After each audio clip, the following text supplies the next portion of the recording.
In one world, Discord won, and all of Equestria was plunged into an endless nightmare. This is not that world. In the world Fluttershy now walks, the horrors of Discord's curse were over and dealt with in a day. Fluttershy and her friends were free to shake their heads free of the bad memories and move on with their lives, as was every pony in Equestria.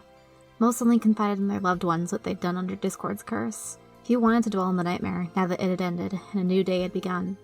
Fluttershy hadn't bothered checking in with many ponies besides her friends, but she'd overheard Applejack talking about Big Macintosh being uncomfortable around their family's dog. There was just one exception. She'd noticed a pink pony with purple and white striped curls getting dragged away by a pair of guards, muttering how the world finally made sense. It's not fair. The erratic behavior of the sun and moon during Discord's brief reign had led some to believe that even the princesses had been driven to madness, like all the rest of Canterlot and Ponyville. Twilight staunchly insisted they were wrong, citing Celestia as having sent the letters that dragged her out of the dark, but wasn't so successful at convincing the others. Fluttershy, for her part, didn't care. She and her friends were themselves again. The land was healed, the ponies were healed, the princesses in harmony once again reigned Equestria, and Discord was sealed away once more, hopefully never to return. After attending what might have been the biggest party Pinkie Pie had thrown in her life, and leaving so late it was almost early, Fluttershy ambled half asleep to the cottage at the edge of town. Many ponies thought it was funny that the timid, almost cowardly Pegasus could endure living right next to one of the most deadly forests in Equestria. For Fluttershy, she simply found it the most convenient for reaching the animal friends that needed her help the most. All she really wanted now was to go to sleep and be done with it all. Twilight had insisted that it was important for them to talk about how Discord twisted their hearts against themselves, but Fluttershy had little to contribute. After all, Discord had simply forced her to be that way. Ha! Fluttershy squeaked and jumped into the nearest bush on instinct, peering out to try and spot whoever just laughed, but saw no one. Everyone was inside, either celebrating the aversion of the world's destruction, thanking Celestia for allowing them to survive what may as well have been a near-death experience, or just sleeping away the bad memories. Fluttershy chanced to whisper, hello? No response. Fluttershy shook her head, convinced herself she was imagining things, and for once deigned to fly back home rather than hoofing it. Nothing like having your wings stolen to make you more appreciative of them, even if only just. When at last she reached her cottage, she found all her animal friends, Angel included, who were fast asleep, even the nocturnal ones. Not surprising, they'd had just as chaotic a day as she had. She smiled and began to make her way upstairs, more than ready to join them. She was so tired she could very well fall asleep right there on the stairway. Then why don't you? It would be faster. Fluttershy just barely managed to hold in a scream. Okay, that time she definitely hadn't imagined it. But where was it coming from? It sounds so familiar, but alien, in a way that had her fur standing on end. Excuse me, if you're just visiting, could you maybe come out, please? It's a little rude not to show yourself to your host. It's a little rude to come in without them, too, but I guess as long as you didn't wreck anything, it's fine. The voice spoke again. It was a mare's voice, and it was very close. I think Pinkie Pie mentioned something like this once. Just turn your head to the left. Almost without her say-so, her head turned to the left, towards the mirror in her foyer, and Fluttershy met the eyes of her reflection. Boo, her reflection grinned.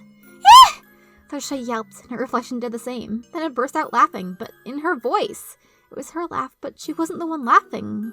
What? Aw, you're such a scaredy cat. It's hilarious, her own voice taunted. Fluttershy found her voice, though it came muffled from behind the cover of her wings. Who are you? Isn't it obvious? Her reflection grinned and leaned in closer, and Fluttershy found herself doing the same. I'm you! No, you're not. You can't be. Fluttershy backed up on instinct into her couch. In the mirror, she saw herself lean against it casually. The reflection's face twisted into a mocking sneer. Ooh, it's official. Now Fluttershy really is afraid of everything, including herself. Not so loud, you'll wake the animals.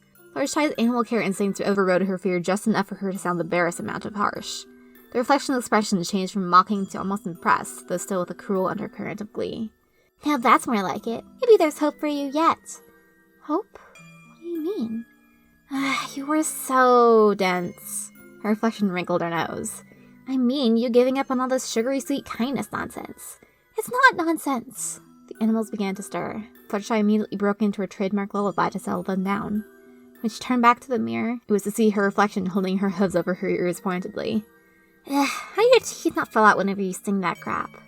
Fluttershy's face hardened into something just shy of a stare, though staring herself didn't seem like the best idea. It's not a crap. Who are you really? There's no way you're me. Reflection's face flickered back into that maliciously playful look. Oh, I'm you, all right. I'm just a brand new version of you. Today's my first birthday, and I didn't even get any cake. How rude. Fluttershy's eyes widened. You're the nightmare. Don't be stupid. Nightmares disappear when you wake up. I'm just as real as you are, and my name is Fluttercruel. Fluttershy snapped into her default, politely apologetic mode. Oh, I'm sorry for calling you by the wrong name. But why are you here? How can you be here? I thought Twilight woke me up from my, you. Her reflection gave her an arrogant look. You weren't altered the same way as the others. You didn't listen to a thing that bastard said. So you made me and shoved me inside you. Not that I wanted to be stuck inside a cowardly little doormat like you. I couldn't stand looking at those stupid saccharine memories of yours. But they didn't take me away, just shoved me in this little corner. I've got nowhere else to go. It's your oblivion. So like it or not, you're stuck with me forever.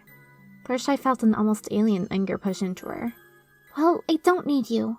All I need to do is go to Twilight tomorrow and tell her about you, and she'll fix me and you can just disappear.